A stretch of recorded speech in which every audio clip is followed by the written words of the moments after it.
Watch a modern football match closely, and you will notice that the ball is only touched for a total of 3 minutes per player. The other 87 minutes are spent in a silent, exhausting war for empty space. And that is exactly where the French nightmare begins. Because right now, at the 2026 World Cup, nobody wants to defend the kingdom.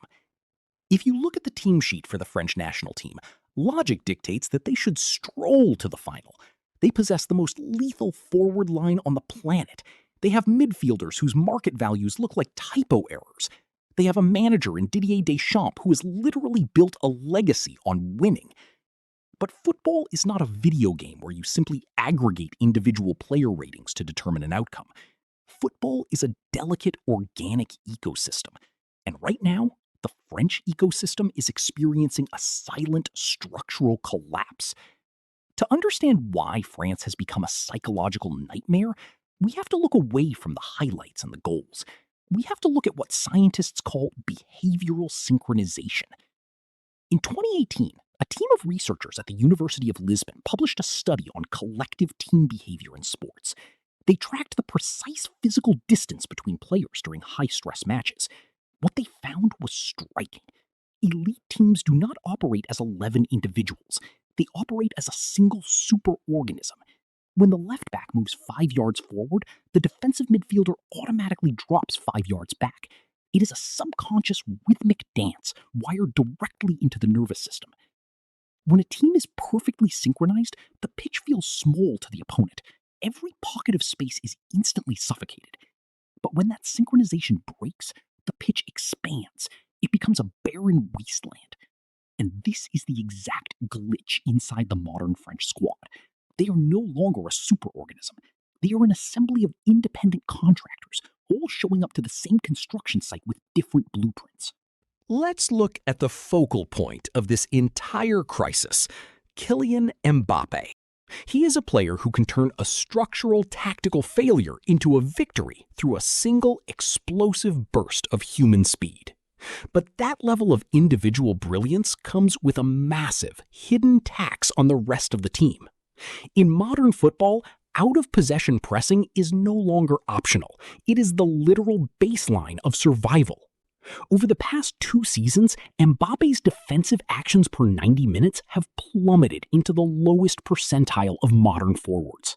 For years, Deschamps solved this mathematical deficit using a human shield named Antoine Griezmann. Griezmann was the ultimate tactical sacrifice. He was the glue holding the cracks together. But Griezmann is no longer at the peak of his physical powers. The human shield has worn thin. And without that invisible labor, the structural flaws of the French team have been completely laid bare to the world. This brings us to a psychological phenomenon known as the Ringelmann Effect. In 1913, a French agricultural engineer named Max Ringelmann discovered something fascinating about human productivity. He asked groups of men to pull on a rope and measured their collective force. Logic suggests that 2 men would pull twice as hard as 1 man. But Ringelmann discovered that as more people are added to a group, the individual efficiency of each person decreases. When pulling alone, an individual gives 100% effort. In a group of 8, their individual effort drops to less than 50%. Ringelmann called this social loafing. It isn't because the individuals are lazy. It is because when responsibility is shared among too many elites, the subconscious mind assumes that someone else will do the hard work.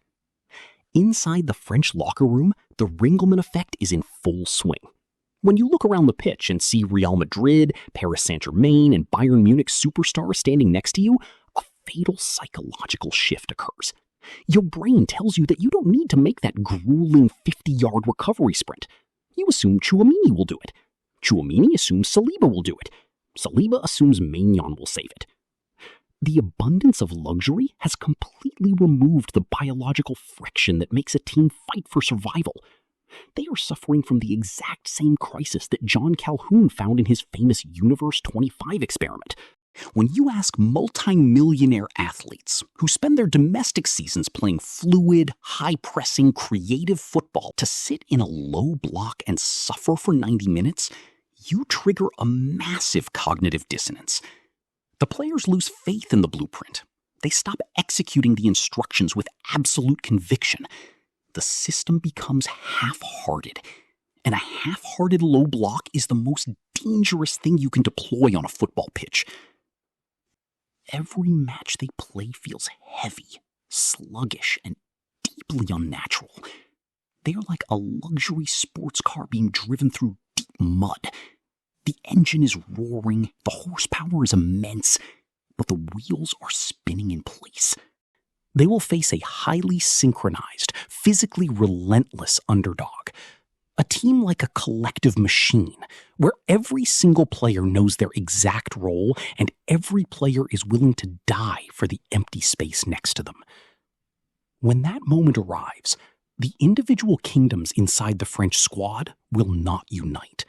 They will fracture. The superstars will look at each other for answers, but nobody will answer the call. The rope will be pulled. The Ringelmann Effect will take hold, and the system will simply snap under the pressure. We have been conditioned to believe that the team with the best players wins the World Cup. But history tells us that the World Cup belongs to the team that functions best as a single organism. France traded their collective soul for individual grandeur a long time ago. And at this World Cup, they are finally about to receive the bill.